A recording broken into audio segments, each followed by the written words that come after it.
my name is Benji and welcome to Dice vs Cards. Today we're looking at The Crew, the quest for Planet 9, and we're looking to find out if trick-taking games, very much rooted in the world of 52 playing cards in a box, can grow and mature into something else, something better. But most importantly, we investigate why the bloody hell we're searching for a lost planet with only a pack of cards and no survival gear. So let's see how this plays and whether this could be the next game for you.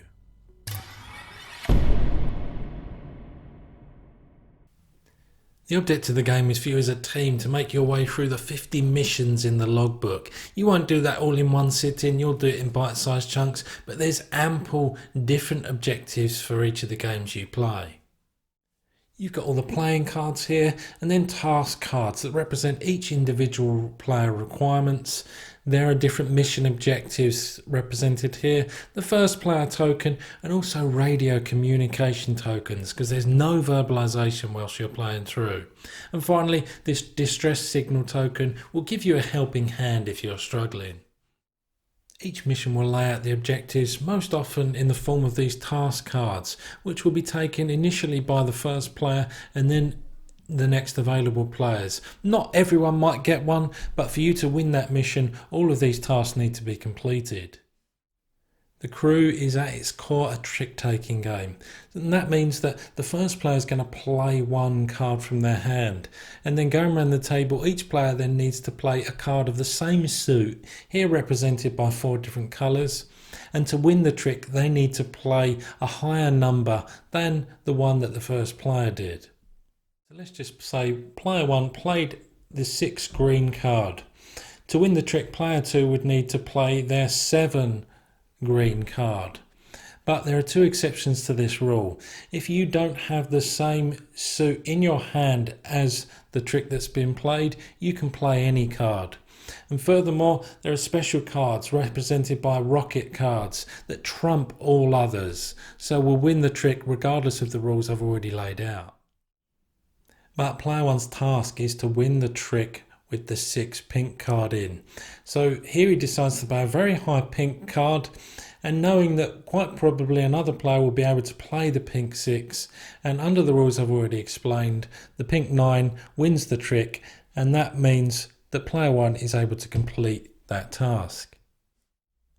Some missions will require you to carry out tasks in certain orders, so this means you have to complete the green 5 first, then the yellow 6 second, and finally the blue 2. Other missions, for example, remove tasks entirely and just stipulate that one particular player cannot win any tricks until all players' hands are empty, or that one particular trick has to play all of the number 6 cards. So you'll keep setting up and attempting missions, recording the number of tricks or tries it took you to complete each one until you've had enough. So that's how this game plays. What did I think of it? So what's so good about the game? Well, this is a somewhat abstract concept, but I feel like what we've actually discovered here is the means within which even the most straightforward of playing card mechanics can be given a new lease of life. We've seen Yahtzee style games make their way into our hobby, Rummy influence games the same, the list goes on with these grandfather mechanics evolving into something new and improved, and this is probably the latest example of that. A trick-taking game that adds communication limits, variable mission objectives and some bells and whistles, but that's wrapped in a nice little cooperative box. The logbook of 50 missions really is a masterstroke, because when you look at it on paper it looks so uninspiring, but then you play the first few missions where it's a rinse and repeat of players around the table needing to win tricks in a certain order or that include a certain card.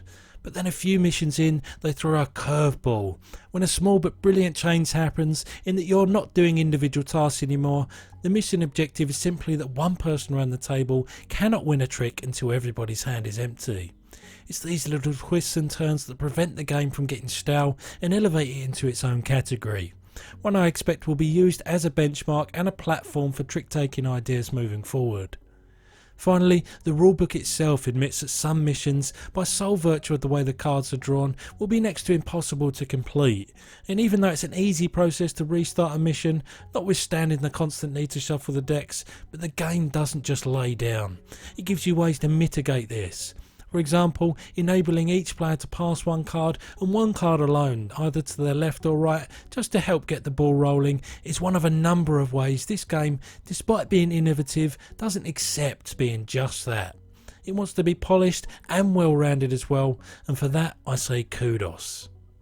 So what's not so good about the game? Well, the one main issue I have is with player scaling.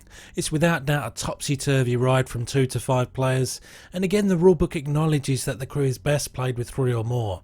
But whether it's 2 players where the flow of the game mechanically is quite different, mostly due to the introduction of an AI third player, 3 players which is ultimately an easier version of the game with lopsided card distribution, and 5 players which is the hardest version of the game that the rules decided needed some tweaks to remain on an even keel.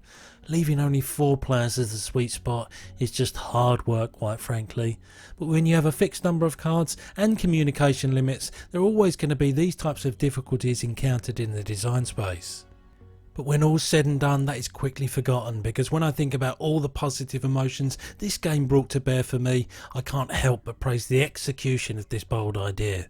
Take trick-taking and make it a force in our hobby. It also showed us that with a little care and attention, you can make a campaign out of very little and that requires minimal time investment. So with all that being said, Dice vs Cards are going to give a final score of 8 out of 10 to a joyous and addictive little game, one that I really do think you should try at least once. However, that's it from me. I'll see you next time. Right, if you curve this piece of card spherically and attach it to this piece of cardboard and add a paper airplane on top, we have flight and breathable oxygen. Well played.